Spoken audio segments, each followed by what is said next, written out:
మళ్ళీ గౌతమ్ మీదున్న కోపంతో గౌతమ్ కుటుంబాన్ని పూర్తిగా దివాలా తీసేలాగా రోడ్డు మీదకి తెచ్చేసింది వసుంధర.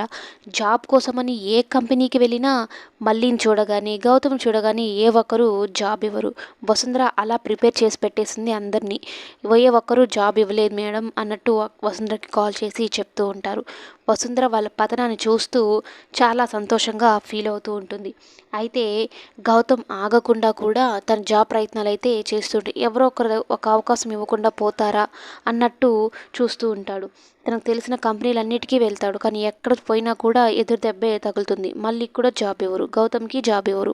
కానీ ఒక నమ్మకంతో ఒక ఆయన దగ్గరికైతే వెళ్తాడు. కానీ ఆయన కూడా ఏం చెప్తాడు అంటే, "నువ్వు ఒక ఛానల్‌కి సీఈఓ.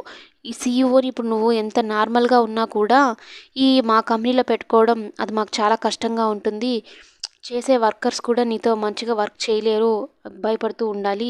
ఇవన్నీ అవసరమా? ఎంత ఒక సామాన్యుడు ఎంత పెద్ద స్థాయికి వెళ్ళాడో మరి అదే స్థాయి నుంచి కిందకి పడిపోయాడనేది కొంచెం బాధాకరమే.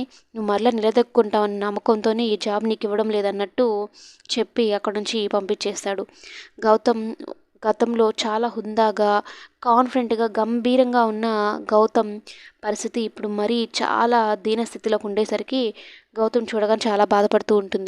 మళ్ళీ మరి వీళ్ళ కష్టాలు తీరుతాయో లేదో, గౌతమ్ మరలా ఫామ్‌లోకి వస్తాడో లేదో అనేది కమింగ్ ఎపిసోడ్స్‌లో చూద్దాం.